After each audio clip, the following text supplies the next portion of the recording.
All right, so this is the hottest topic of the day. This kid, Muhammad Islam, this teenager who I call the teen wolf of Wall Street, because in a few articles, New York Post, New York Magazine, Daily Mail, The Mirror, he claimed to have made $72 million. And I just did not think that that was possible. You know, for me, this is a little personal because I did take a few thousand, turn into a few million. You can look at the top of my website. My top student, Tim Grittani, has turned 1,500 into 2.1 million. It's actually 2.2 million now. We have to update it. He just keeps going. He's done that in 4 years. I made my millions initially within 4 years. But this guy, Muhammad, claimed to make 72 million. And I'm looking through my emails. I'm like, I know this name. And guess what? He applied for my trading challenge a little over 2 years ago. And he said he had just $1,000 to his name. He wasn't doing very well in life. He wanted to make his family proud. He wanted to be a great trader. And, he just wasn't ready for my trading challenge. My trading challenge is for dedicated students, people who are really can educate themselves and really ready to change their lives. But to do that, you can't be worrying about rent money or money for food because that's going to influence your trading. That's going to influence, the way that you learn because you don't even have time to learn. You have to pay next month's rent. So he wasn't ready for the trading challenge. We did not work with him. And now I'm looking, he says a little over 2 years later, somehow he's turned 1,000 into 72 million. And I, looked through the emails and I saw some of the questions he was asking and, he's still looking for the right broker. These are not questions you ask when you made 72 million. I've never made 72 million, so I'm not a quote, total expert on this, but I just did not see this happening. The article was very kind of crazy about how they're buying caviar and fresh squeezed apple juice, and it wasn't, very detailed. The kid did not seem to be real, and so I called him out in this blog post, and I said, you know what, Muhammad, if you're real, then put up, show your account statements. The New York Magazine reporter lady, who's probably going to get fired, said that she saw statements with 8 figures, and when I posted this, I was one of the first to call him out on his BS just because I know trading and I know what's really, possible. Yes, it is possible to turn a few thousand into a few million in a few years, but it's not really possible to turn 1,000 into 72 million in a few years. And he's trading small cap stocks apparently. So I was just very dubious, and CNBC was going to have Muhammad and his investing partner on today. And I was like, this ought to be good. I got to hear this. And when they were in the green room, doing the pre-interview questions, apparently they backed out. And they came clean and they said, it's actually not $72 million. We don't know where the reporter got that figure. And then the reporter is going on Twitter and she's like, I saw the statement. So I don't know what's going on. It looks like a pump and dump, okay? They pumped this kid up and then the dump happened. And it was all within a day. I mean, this is the #1 trending article on Facebook. You can see here 831 Facebook likes. Look, I'm going to refresh this. I'm probably going to be closing in on 900 Facebook likes. 833. Okay. So in 3 minutes, I've gotten 2 more Facebook likes. By the time this video will be over, I'll be at 1,000. Thank you guys for sharing this because I want to call out people like this. I know he's just a kid and, is it criminal? I don't know. I feel bad for him, okay? His email, he seems very nice. He seemed very, hungry for success. But to let a publication, really publish this kind of number and then to be on your way to CNBC, I mean, this isn't like he just said, CNBC is asking for him to be on, and he's like, no, it's not right. He went to the studio, and, I don't know what they said in that green room, but he changed his mind about going on TV. And I think it's probably the face-to-face where they're like, listen, Muhammad, this is serious. Have you made 72 million? And I don't think he could say it face-to-face. But leading up to that, for a teenager, to be #1 trending on all these platforms and to be asked to be on CNBC. I remember my first time on CNBC. I had already made an actual $1 million, but I was still very nervous. That was my dream. I grew up watching this channel. And I can just imagine what Muhammad felt when he was going there. Unfortunately, Muhammad, we don't know how much money he's actually made. He's deleted his Twitter and Instagram. He posted a few pictures, which didn't even make sense because he's still a minor and he's posting pictures of him drinking at a club. the whole story didn't make sense. But if you really try and get into it, leave it to the investigative reporters. That's what they like to do. For me, this is just another pump and dump, and I'm glad I was one of the first to call him out. Thank you to Vanity Fair for featuring my words. And for me, it's not that I'm like jealous or that I hate this kid. It's just it's a sad state of affairs in finance when somebody can get away with this and attract major media attention, and the media just doesn't understand how ridiculous this is. And the people who clicked it, they're getting all excited, they're getting all inspired, like, yeah, this is amazing, this is what's possible in the stock market. And then I'm there to like say, whoa, party's over, it's not real. And I can just imagine how turned off people are. And this is what I really hate. It's no different than when people invest in a penny stock pump and dump. They get all excited about the product and the potential and the story, and the stock starts rising, and they love it, and they start cheerleading. They tell their friends and family, and their friends and family start buying the pump and dump. And then it crashes all of a sudden out of the blue, and no one understands why. And the promoters blame the short sellers, even though there's so few shares to short, which is ridiculous. Even when I can't find shares to short and nobody can find shares to short, they still dump in the exact same manner. But everyone is left holding the bag, and that creates a really bad taste in their mouth. And a lot of people hate penny stocks, and they hate pump and dumps, and they say, oh, it's all manipulation, it's all unpredictable, I hate it, stay away from penny stocks.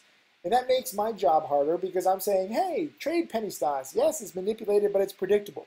And it's the same exact case for this Muhammad guy. If you read this blog post, and I encourage you to, and please do share it, I was not saying 100% guaranteed this kid is a fraud.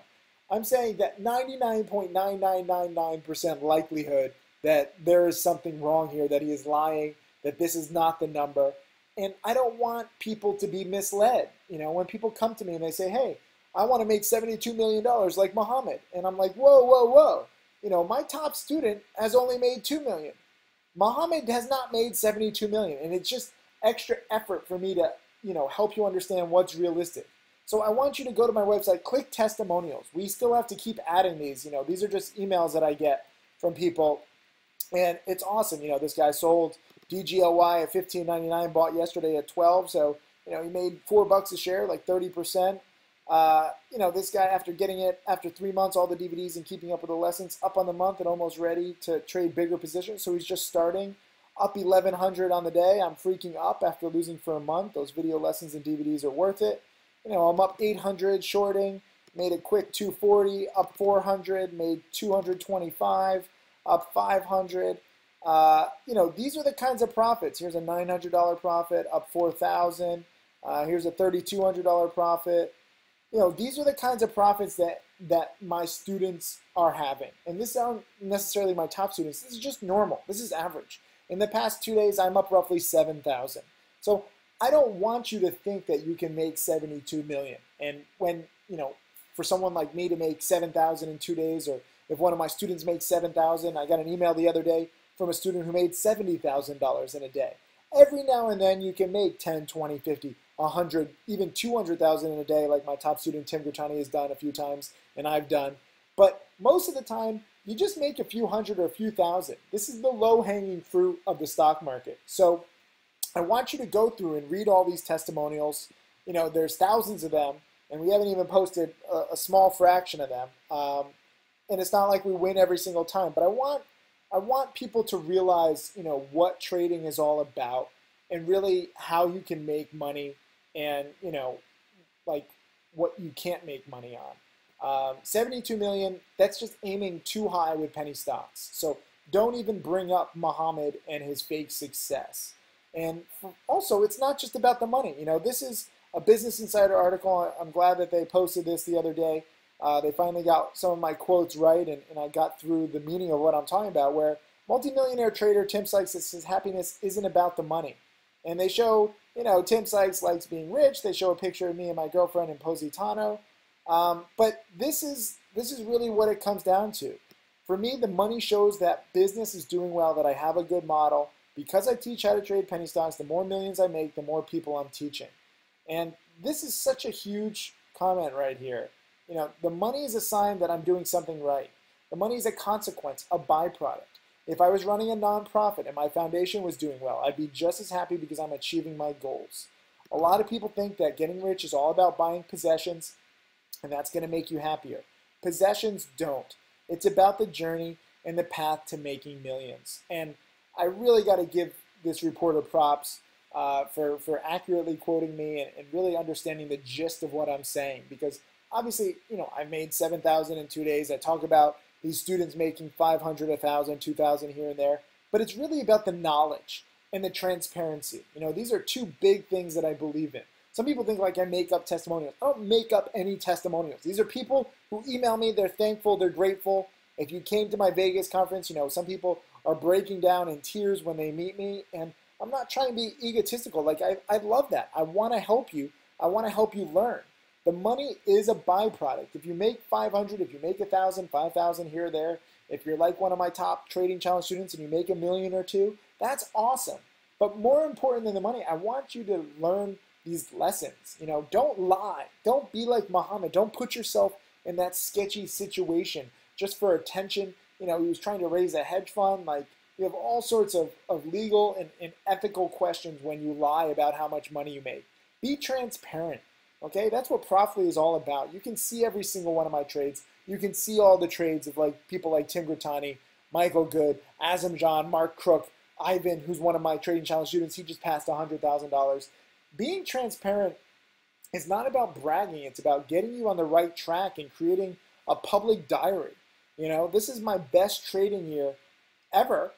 I'm up nearly $1 million, not because I'm taking much bigger positions. On the contrary, I'm taking smaller positions. But I've really minimized my big losses. I'm making 7,000 here, 5,000. I've had a few $70,000 days, profit days this year, which is cool. But the reason why I'm so much more profitable this year versus any other year is I've really minimized risk and I cut losses quickly. I've really stuck to that rule. As I get more and more students, I don't want to look like a jackass. I don't want you guys learning the wrong rules. So I cut losses whenever I'm in doubt, I was long IFAN today on the breakout, and I was like, you know what? I don't know if this is going to keep breaking out. It's a pump. I don't want to risk it overnight. Cut. And I lost $100. And yet I still made nearly 2,000 on the day from my other positions. So overall, I'm protecting my gains, but more importantly, I'm teaching you the right way to trade. Okay? That's what my whole business is all about. The money, these testimonials, this is nice. Okay? This is great. Look, eternally grateful to Tim Sykes for the mantra, cut losses quickly and essential in growing a small account exponentially. And that's true, But more than just the money, it's the transparency. Don't be like, Leo, who played Jordan Belfort in The Wolf of Wall Street, and Muhammad, who is like the teenage Wolf of Wall Street. Don't be these shady guys, okay? You don't need to lie about the money that you make or how much you have. It doesn't determine what kind of person you are or your success or your value in this world. Yes, we live in a materialistic world. Yes, I do flash off, Lamborghinis and trips and mansions and Rolexes and stuff like that, but that's just to inspire you to really study. The cool thing is all my top students, once you make 6 figures or 7 figures, you don't really care about all that shit. But in the beginning, you need that visual symbol. Look at my freaking $250,000 Lamborghini and get inspired. And whatever car you're driving, be like, you know what? I deserve a better life. Use that image to really study hard and get there. And I could buy, 100 Lambos if I really wanted to. But what point would that be? What's the purpose? For me, no, it doesn't matter anymore. I like the Lambo. I think it's funny. I get nauseous when I drive too fast. Everyone's staring. And, it does inspire people. People come up to me on the street. They say, hey, I love your DVDs and your car. And that's cool because I want to inspire you. And, I'm not saying that I hate attention. I'm a confident guy. I'm a little narcissistic. I can admit it. It's fine. But I'm transparent with the money that I make. And I'm transparent with why I'm doing this and all the rules that I want to teach you. And just kind of just put inside of your brain. So long story short, Muhammad, shame on you. I don't care how it went down. You should never have let this story, get this big and even go on the way to CNBC and bitch out at the last second. Jordan Belfort, shame on you, but you're going to hell. We already know that. Everybody else, make as much money as you can, but study and be transparent and be ethical. That's tonight's lesson. Thank you.